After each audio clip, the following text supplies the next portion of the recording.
berkira pasal duit lah. Tapi macam habis aku kerja tau. Aku kerja, aku cuti. Tapi apa perasaan orang lain cuti tau. Balik Johor tak dapat apa. Selamat petang, salam sejahtera. Terima kasih kerana bersama dengan saya di Nazilin Unity Channel. Ulasan tanpa sempadan, bongkar jangan tak bongkar, bongkar sampai terlonde. Petang ini ada isu yang paling hangat yang kita terima daripada Twitter, kawan-kawan, daripada Instagram, daripada Facebook. Ada yang personal message dengan saya mengatakan keputusan rasmi PRN Johor mungkin bakal berubah, mungkin akan bakal berubah. Wow, ini mengejutkan saya apabila ada mengatakan mungkin bakal berubah. Siapa yang akan mengubah dan siapa yang akan terubah? Adakah dengan perubahan ini BN bertambah kerusinya atau berkurang kerusinya, atau PKR akan bertambah banyak kerusinya, atau PN akan bertambah kerusinya lebih banyak? Ikuti terus ulasan ini, pendedahan luar biasa daripada kita petang ini. Baik, kita mulakan. Tapi sebelum itu, sila tinggalkan komen Anda dengan keputusan besar 2/3 kemenangan Barisan Nasional. Kita ucapkan tahniah kepada Barisan Nasional, dan pada pendapat Anda, siapa sekarang beban yang akan besar, sama ada yang menang atau yang kalah? Kita harap yang menang itu jangan lupa pula janji masa pilihan raya ya. Anda sudah janji memberi bintang, bulan, dan matahari. Jangan lupa pula. Las-las nanti, alih-alih nanti Anda hanya berikan biasa-biasa saja, macam kempen-kempen biasa. Kalau kempen kesana kesini, dia datang berhari-hari berjumpa kita, merapati begitu rapatnya, mesrahnya mereka. Tapi lepas pilihan raya, hilang. Jangan begitu, tolong, jangan begitu bosku. Oke, baik. Yang paling hangat dulu sebelum saya ceritakan pada kamu tentang mungkin ada perubahan dalam keputusan rasmi tersebut, kita mau cerita dulu sedikit apa yang paling hot di dalam media sosial. Pertama, ramai pengundi-pengundi luar Melaka pula Johor, yang memberi tweet atau memberi di dalam TikTok atau dalam Instagram, Facebook, dan ada juga yang personal dengan saya mengatakan mereka rasa rugi pulang mengundi. Aina, kenapa pula sampai begitu? Ada yang merasa rugi sebab yang mereka undi itu kalah, tak boleh terima lah kali kot kan. Ada juga yang merasa rugi kerana mereka seakan-akan buang masa saja mengundi. Itu pun mungkin kecewa lah tu kali kan, yang dia sokong tu tak menang. Tapi ada juga yang memberikan ulasan dalam TikTok. Beliau mengatakan, wanita ini, kalau kamu tengok sekarang, bagus kita tengok dulu sikit apa yang dia cakap ini. Jom tengok. Bukanlah nak berkira pasal duit lah. Tapi macam habis aku kerja tau. Aku kerja, aku cuti. Tapi apa perasaan orang lain cuti tau. Balik Johor tak dapat apa.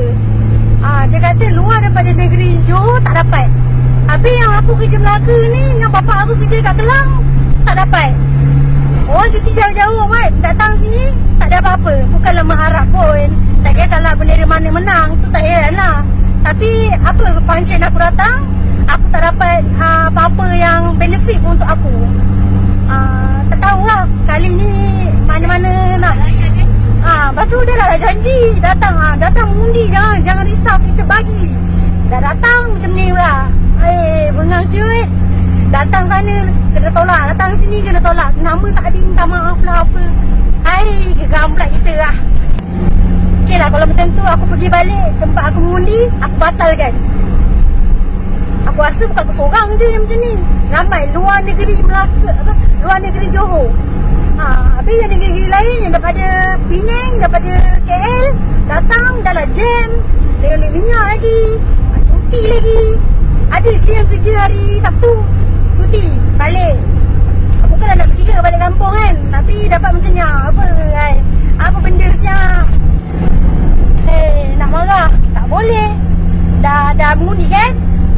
Kalau dah tahu tadi, tak ada aku pergi buat apa, membazir je. Baik aku duduk rumah tidur. Kalau tak pun aku kerja, OT dah betul dah. Tak ada lah sakit hati macam ni lah. Geramnya lah.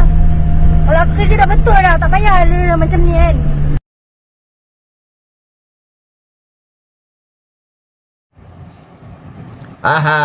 Sudah tengok?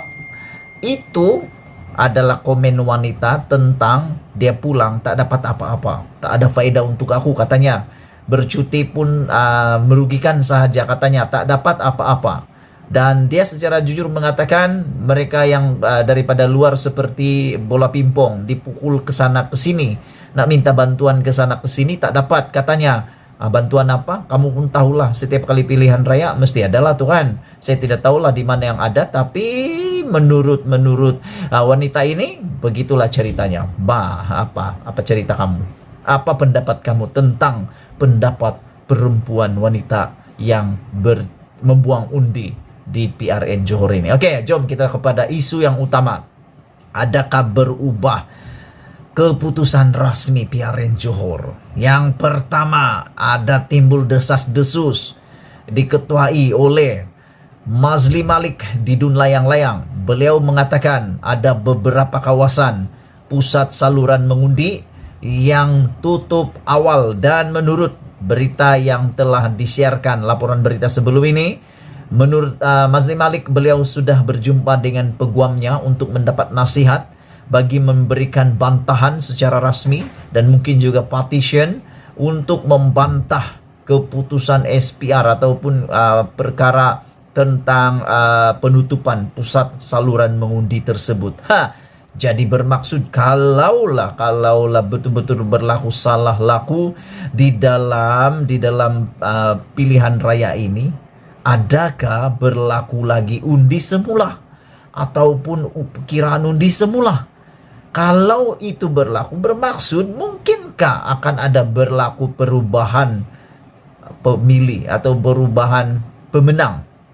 Mana tahu kan, tiba-tiba yang jauh tuh ada kesadaran pulang pula mau mengundi, dan tiba-tiba pula ada berlaku perubahan pemenang. Kita tidak tahu. Itu pertama, mungkin ada perubahankah di sana? Yang kedua, ada juga isunya, kita tidak tahu di mana, tetapi pemuda PKR, ketua pemuda PKR Akmal Nasrin, itu kan nama dia. Beliau mengatakan ada insiden di mana blackout berlaku. Kalau begitu, adakah unsur salah laku di sana? Saya tidak tahu.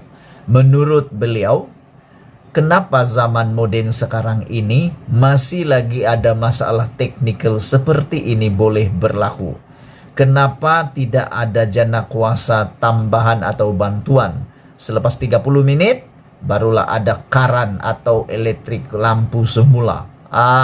Kalau kita pun tidak tahulah sejauh mana berlaku salah lakukan, tidakkah, kita pun tidak tahu. Itu kesilapan teknikal. Jadi, kalau betul-betul ada masalah di dalam itu, adakah berlaku undi semula atau pengiraan undi semula? Dan yang terkini paling hot bagi Anda yang mengikuti siaran ini, jangan lupa tekan butang komen, berikan komen Anda tentang isu pada kali ini.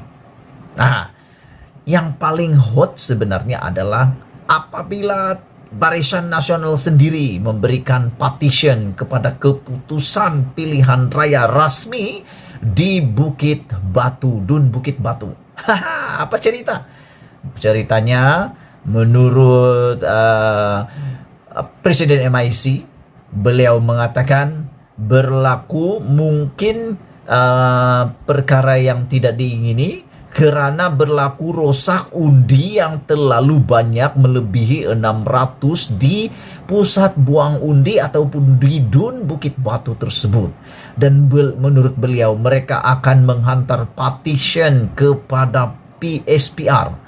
Jadi ini memang confirm kalau berlaku salah laku di dalam kiraan undi salah itu, adakah akan berlaku satu kali lagi pengundian pilihan raya kecil. Sebab menurut beliau amat luar biasa apabila berlaku undi rosak sehingga 600 dan lebih daripada majority. Karena yang menang di Dun Bukit Batu itu adalah calon PKR. Calon PKR menang. Jadi BN tak sepuas hati, mau juga dia menang. Dan kebetulan pula kemenangan PKR di kawasan Dun Bukit Batu itu hanya 100 lebih sahaja. majoritinya. Jadi yang rusak pula 600. Kalau 600 itu separuh daripadanya diundi kepada Barisan Nasional yang menang. Itu mungkin yang difikirkan oleh Presiden MIC tersebut. Jadi sekarang 3 hot isu ini, adakah akan mengubah keputusan resmi PRN Johor? Sama-samalah kita nantikan apa yang akan berlaku. Malaysia kita punya, kita jaga sama-sama. Ulasan tanpa sempadan, bongkar, jangan tak bongkar-bongkar sampai terlonde.